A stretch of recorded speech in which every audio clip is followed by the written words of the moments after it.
Friends, tensions in the Middle East have reached a boiling point. Israel and Iran, two powerful enemies, are now openly exchanging blows. And this time, it's not just about threats or diplomacy. It's real missiles, real casualties, and real risk of war. But what's the full story here? Why did Iran go as far as attacking a U.S. military base in Qatar? And what's the truth behind these so-called ceasefire reports? Let's break it all down, simply factually and without any bias. To understand the current crisis, we have to go back just a few weeks. Israel allegedly carried out covert operations deep inside Iran, targeting not just any location, but key nuclear sites and top military commanders. This wasn't just a warning, it was a provocation. And for Iran, it crossed a red line. For decades, both countries have been fighting a shadow war, using proxies, cyber attacks, and assassinations. But this time, Iran responded openly. Dozens of drones and ballistic missiles were launched straight at Israeli territory. But here's the twist. Iran didn't just retaliate against Israel. In a dramatic move, Iran also targeted a U.S. military base in Qatar, the Al Udeid Air Base, one of America's most important strategic locations in the Middle East. Why? Iran says the United States is directly involved by supporting Israel, militarily and politically. And even though the U.S. claims there were no major casualties at the base, the message from Iran was loud and clear. We're not afraid of escalation. This brings us to the big question everyone's asking. Is there a ceasefire? Many news outlets are reporting backdoor negotiations, peace talks, and U.S.-brokered initiatives.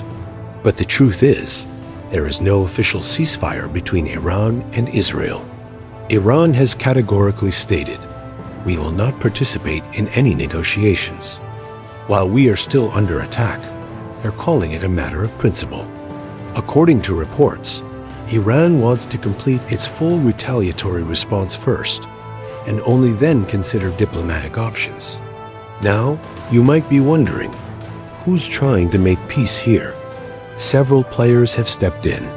France's president, Emmanuel Macron, recently said that the United States has made a ceasefire offer. Qatar and Oman have also been acting as mediators, trying to de-escalate the situation. And in Geneva, European countries, France, Germany, the UK have proposed a broader deal to Iran: pause uranium enrichment, stop arming Hezbollah and other militant groups, and in return, Israel halts its offensive and sanctions could be eased. But Iran is standing firm. No negotiations unless the bombing stops. In fact, Iranian officials have gone further to say they will not even engage with the U.S. directly while Israeli strikes continue. So while there's a lot happening diplomatically behind the scenes, on the ground, the missiles haven't stopped. And that's where the real danger lies.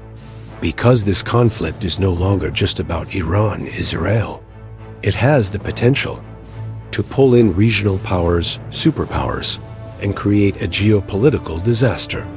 The U.S. is already involved, even if not officially on the battlefield.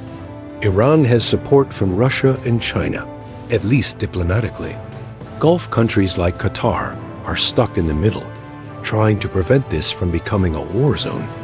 So, what are the possible outcomes? Scenario 1. A temporary ceasefire, brokered by global powers, if both sides agree to pause. Scenario 2. Full-scale regional war, which could involve Syria, Lebanon, Iraq, and even the U.S. directly. Or Scenario 3, the most likely one, a prolonged Cold War between Iran and Israel, full of cyber attacks, sabotage, and low-intensity conflict. But let me be very clear. The longer this drags on, the higher the risk of a catastrophic mistake. All it takes is one miscalculation, one misfired missile, or one civilian tragedy, and we could see a war that spirals far beyond the Middle East. And in all of this chaos, Who suffers the most?